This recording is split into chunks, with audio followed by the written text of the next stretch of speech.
నమస్తే, welcome to four sides TV upfront news. నేను మీ సంపత్ కుమార్. ముందుగా బులెటిన్లో హెడ్లైన్స్ చూద్దాం. ఇవాళ కుంభమేళాకు పవన్ కుటుంబ సమేతంగా పుణ్యస్నానం.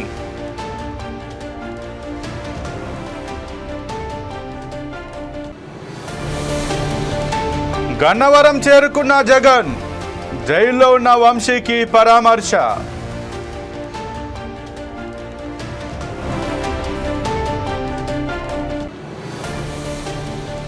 కేంద్ర ఎన్నికల కమిషనర్గా జ్ఞానేష్, ఆమోదం తెలిపిన రాష్ట్రపతి.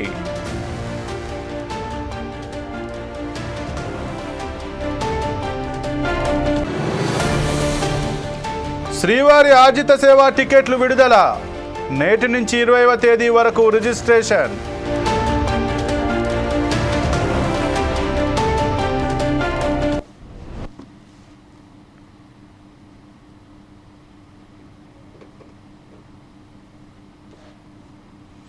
నూతన ప్రధాన ఎన్నికల కమిషనర్గా జ్ఞానేష్ కుమార్ నియమితులయ్యారు. ఎన్నికల కమిషనర్గా వివేక్ జోషిని ఎంపిక చేశారు. ఈ మేరకు ప్రధానమంత్రి నరేంద్ర మోదీ నేతృత్వంలోని త్రిసభ్య సెలక్షన్ కమిటీ ఖరారు చేసింది.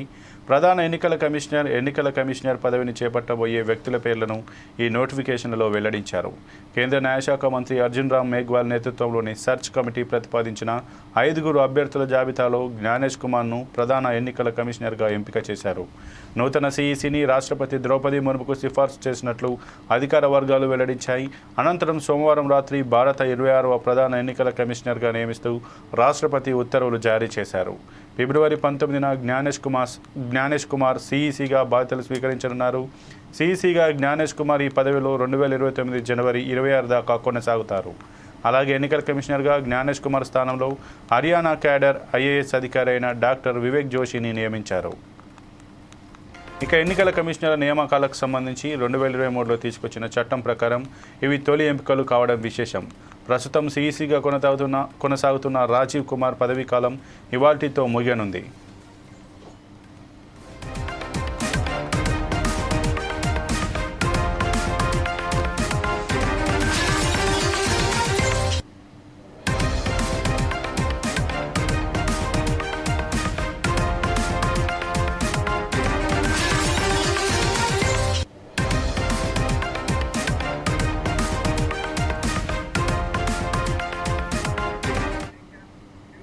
ఇవాళ మహాకుంభమేళకు డిప్యూటీ సీఎం పవన్ కళ్యాణ్ వెళ్లనున్నారు. కుటుంబ సమేతంగా వెళ్లి పుణ్యస్నానం ఆచరిస్తారు.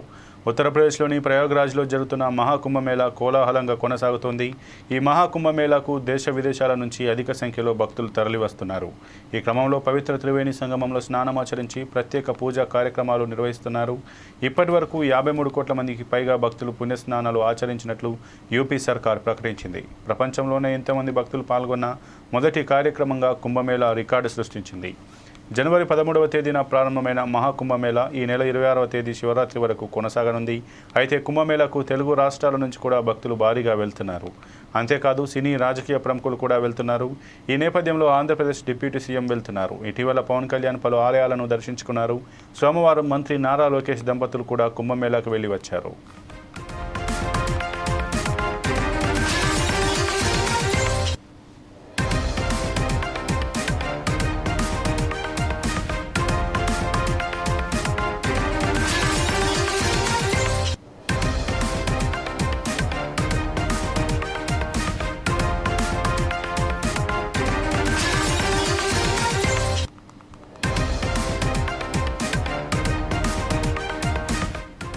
ఇవాళ మహాకుంభమేళాకు డిప్యూటీ సీఎం పవన్ కళ్యాణ్ వెళ్లనున్నారు. కుటుంబ సమేతంగా వెళ్లి పుణ్యస్నానం ఆచరిస్తారు. ఉత్తరప్రదేశ్లోని ప్రయాగరాజ్లో జరుగుతున్న మహాకుంభమేళా కోలాహలంగా కొనసాగుతోంది. ఈ మహాకుంభమేళాకు దేశ విదేశాల నుంచి అధిక సంఖ్యలో భక్తులు తరలి వస్తున్నారు. ఈ క్రమంలో పవిత్ర త్రివేణి సంగమంలో స్నానమాచరించి ప్రత్యేక పూజా కార్యక్రమాలు నిర్వహిస్తున్నారు. ఇప్పటి వరకు 53 కోట్ల మందికి పైగా భక్తులు పుణ్యస్నానాలు ఆచరించినట్లు యూపీ సర్కార్ ప్రకటించింది. ప్రపంచంలోనే ఇంతమంది భక్తులు పాల్గొన్న మొదటి కార్యక్రమంగా కుంభమేళా రికార్డు సృష్టించింది. జనవరి 13వ తేదీన ప్రారంభమైన మహాకుంభమేళా ఈ నెల 26వ తేదీ శివరాత్రి వరకు కొనసాగనుంది. అయితే కుంభమేళాకు తెలుగు రాష్ట్రాల నుంచి కూడా భక్తులు భారీగా వెళ్తున్నారు. అంతేకాదు సినీ రాజకీయ ప్రముఖులు కూడా వెళ్తున్నారు. ఈ నేపథ్యంలో ఆంధ్రప్రదేశ్ డిప్యూటీ సీఎం వెళ్తున్నారు. ఇటీవల పవన్ కళ్యాణ్ పలు ఆలయాలను దర్శించుకున్నారు. సోమవారం మంత్రి నారా లోకేష్ దంపతులు కూడా కుంభమేళాకు వెళ్లి వచ్చారు.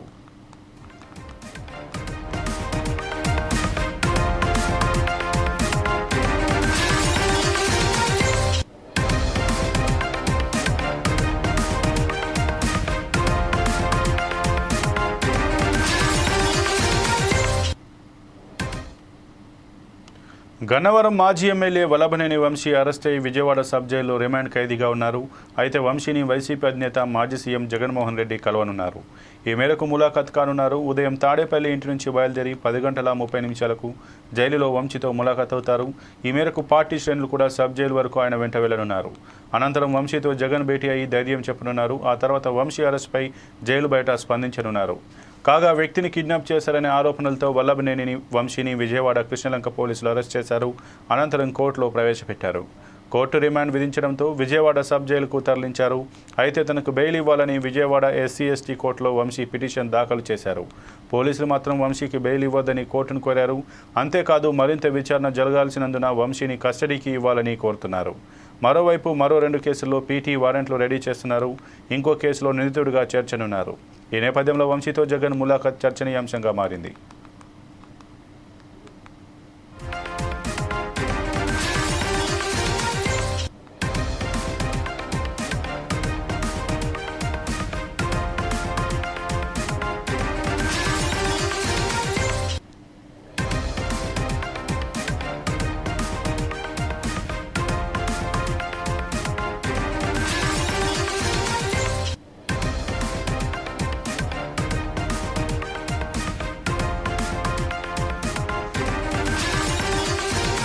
గన్నవరం మాజీ ఎమ్మెల్యే వల్లభనేని వంశీ అరెస్ట్ అయి విజయవాడ సబ్ జైల్లో రిమాండ్ ఖైదీగా ఉన్నారు. అయితే వంశీని వైసీపీ అధినేత మాజీ సీఎం జగన్మోహన్ రెడ్డి కలవనున్నారు. ఈ మేరకు ములాఖాత్ కానున్నారు. ఉదయం తాడేపల్లి ఇంటి నుంచి బయలుదేరి 10:30 జైలులో వంశీతో ములాఖాత్ అవుతారు. ఈ మేరకు పార్టీ శ్రేణులు కూడా సబ్ జైలు వరకు ఆయన వెంట వెళ్లనున్నారు. అనంతరం వంశీతో జగన్ భేటీ అయి ధైర్యం చెప్పనున్నారు. ఆ తర్వాత వంశీ అరెస్ట్పై జైలు బయట స్పందించనున్నారు. కాగా వ్యక్తిని కిడ్నాప్ చేశారనే ఆరోపణలతో వల్లభనేని వంశీని విజయవాడ కృష్ణలంక పోలీసులు అరెస్ట్ చేశారు. అనంతరం కోర్టులో ప్రవేశపెట్టారు. కోర్టు రిమాండ్ విధించడంతో విజయవాడ సబ్ జైలుకు తరలించారు. అయితే తనకు బెయిల్ ఇవ్వాలని విజయవాడ SC/ST కోర్టులో వంశీ పిటిషన్ దాఖలు చేశారు. పోలీసులు మాత్రం వంశీకి బెయిల్ ఇవ్వొద్దని కోర్టును కోరారు. అంతేకాదు మరింత విచారణ జరగాల్సినందున వంశీని కస్టడీకి ఇవ్వాలని కోరుతున్నారు. మరోవైపు మరో 2 కేసుల్లో PT వారెంట్లు రెడీ చేస్తున్నారు.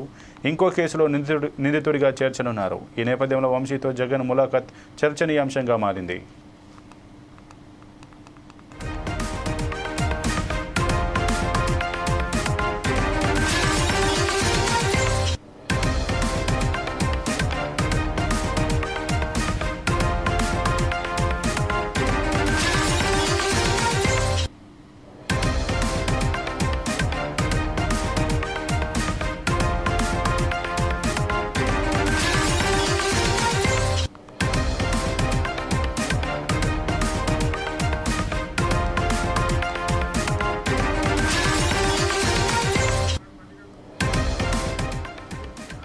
గన్నవరం మాజీ ఎమ్మెల్యే వల్లభనేని వంశీ అరెస్ట్ అయి విజయవాడ సబ్ జైల్లో రిమాండ్ ఖైదీగా ఉన్నారు. అయితే వంశీని వైసీపీ అధినేత మాజీ సీఎం జగన్మోహన్ రెడ్డి కలవనున్నారు.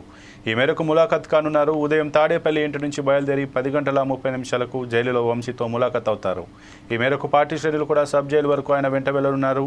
అనంతరం వంశీతో జగన్ భేటీ అయి ధైర్యం చెప్పనున్నారు. ఆ తర్వాత వంశీ అరెస్ట్పై జైలు బయట స్పందించనున్నారు. కాగా వ్యక్తిని కిడ్నాప్ చేశారనే ఆరోపణలతో వల్లభనేని వంశీని విజయవాడ కృష్ణలంక పోలీసులు అరెస్ట్ చేశారు. అనంతరం కోర్టులో ప్రవేశపెట్టారు. కోర్టు రిమాండ్ విధించడంతో విజయవాడ సబ్ జైలుకు తరలించారు. అయితే తనకు బెయిల్ ఇవ్వాలని విజయవాడ SC/ST కోర్టులో వంశీ పిటిషన్ దాఖలు చేశారు. పోలీసులు మాత్రం వంశీకి బెయిల్ ఇవ్వొద్దని కోర్టును కోరారు. అంతేకాదు మరింత విచారణ జరగాల్సినందున వంశీని కస్టడీకి ఇవ్వాలని కోరుతున్నారు. మరోవైపు మరో 2 కేసుల్లో PT వారెంట్లు రెడీ చేస్తున్నారు. ఇంకో కేసులో నిందితుడిగా చేర్చనున్నారు. ఈ నేపథ్యంలో వంశీతో జగన్ ములాఖాత్ చర్చనీయాంశంగా మారింది.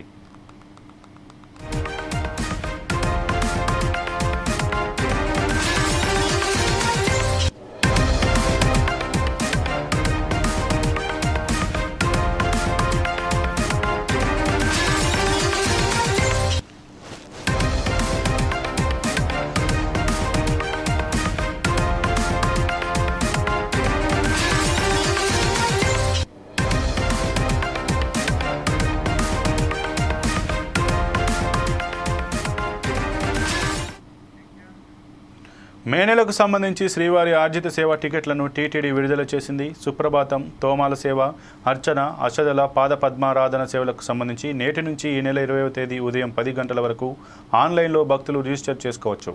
వాటి చెల్లింపులను ఈ నెల 20 నుంచి 22వ తేదీల మధ్యలో చేయాల్సి ఉంటుంది. ఆ తర్వాత లక్కీ డిప్లో టికెట్లు మంజూరవుతాయి. తిరుమల ఆర్జిత బ్రహ్మోత్సవం, శ్రీవారి కళ్యాణోత్సవం, ఊంజల్ సేవ, సహస్ర దీపాలంకార సేవ టికెట్లను ఫిబ్రవరి 21న ఉదయం 10 గంటలకు విడుదల చేయనుంది టీటీడీ. ఫిబ్రవరి 21న 3 గంటలకు వర్చువల్ సేవలు, వాటి దర్శన స్లాట్లకు సంబంధించిన మే నెల కోటాను విడుదల చేయనుంది. అంగ ప్రదక్షిణం టోకెన్లకు సంబంధించిన మే నెల కోటాను ఫిబ్రవరి 22న ఉదయం 10 గంటలకు టీటీడీ ఆన్లైన్లో విడుదల చేయనుంది. ఫిబ్రవరి 22న ఉదయం 11 గంటలకు శ్రీవాణి ట్రస్ట్ టికెట్లకు సంబంధించిన మే నెల ఆన్లైన్ కోటాను టీటీడీ విడుదల చేయనుంది. మే నెల గదుల కోటాను టీటీడీ ఈ నెల 24న మధ్యాహ్నం 3 గంటలకు విడుదల చేయనుంది.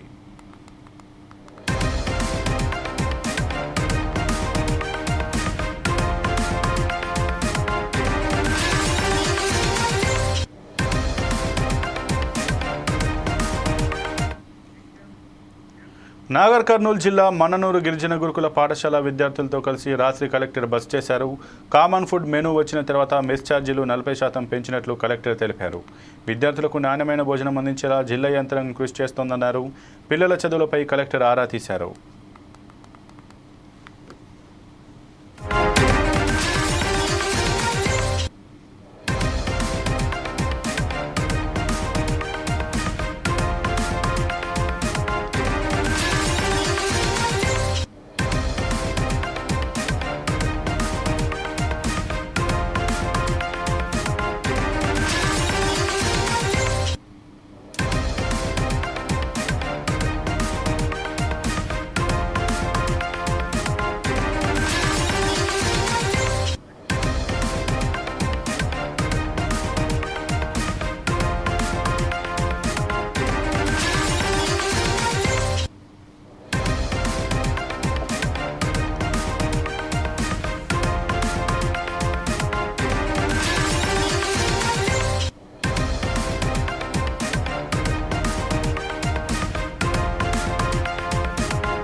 నూతన ప్రధాన ఎన్నికల కమిషనర్గా జ్ఞానేష్ కుమార్ నియమితులయ్యారు. ఎన్నికల కమిషనర్గా వివేక్ జోషిని ఎంపిక చేశారు. ఈ మేరకు ప్రధానమంత్రి నరేంద్ర మోదీ నేతృత్వంలోని త్రిసభ్య సెలక్షన్ కమిటీ ఖరారు చేసింది.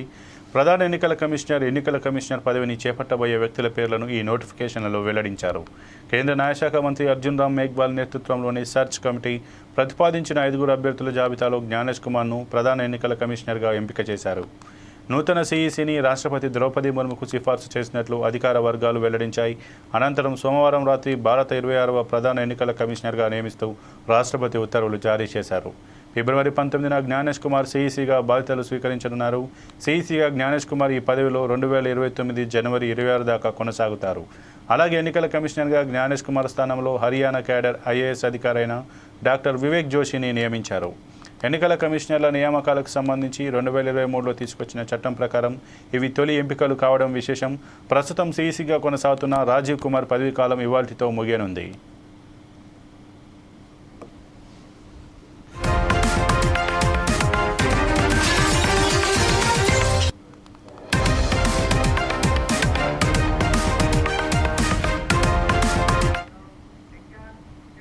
తూర్పుగోదావరి జిల్లా అనపర్తిలో గతంలో ఇదేం కర్మ కార్యక్రమాన్ని అడ్డుకున్నారని ఎమ్మెల్యే నల్లమిల్లి గుర్తు చేశారు. దీంతో బాబు 7 కిలోమీటర్లు పాదయాత్రగా వచ్చి అనపర్తి సభను విజయవంతం చేశారని అన్నారు. ఈ సందర్భంగా ఎమ్మెల్యే రామకృష్ణారెడ్డి కేక్ కట్ చేసి వేడుకలు జరుపుకున్నారు.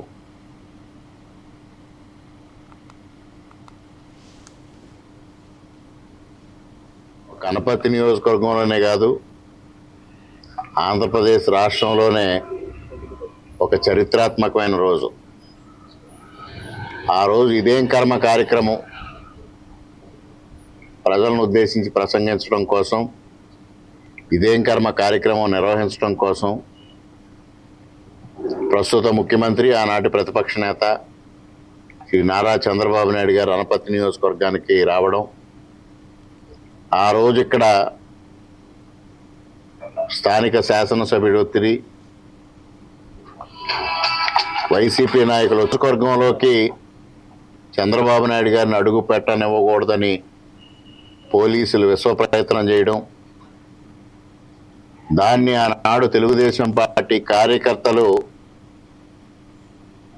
పోలీసుల దౌర్జన్యాన్ని అడ్డగించి ఎదిరించి చంద్రబాబు నాయుడు గారి సభ విజయవంతం చేయడం జరిగింది. ఆనాటి వరకు ఆంధ్రప్రదేశ్ రాష్ట్ర తెలుగుదేశం పార్టీలో కొంత స్తబ్దత ఉన్నప్పటికీ, పోలీసుల పట్ల భయం ఉన్నప్పటికీ, ఎప్పుడైతే అనపర్తి నియోజకవర్గంలో చంద్రబాబు నాయుడు గారి పర్యటన విజయవంతం చేయడంలో కార్యకర్తలు చూపించిన చొరవతో ఆంధ్రప్రదేశ్ రాష్ట్రం మొత్తం తెలుగుదేశం పార్టీ చురుకుదనం ప్రదర్శించడం మొదలైంది. ఇవాళ కూటమి అధికారంలోకి రావడానికి ఆ రోజు అనపర్తి నియోజకవర్గ తెలుగుదేశం పార్టీ కార్యకర్తలు చూపించిన చొరవ కూడా కారణమని ఈ సందర్భంగా తెలియజేస్తా ఉన్నా.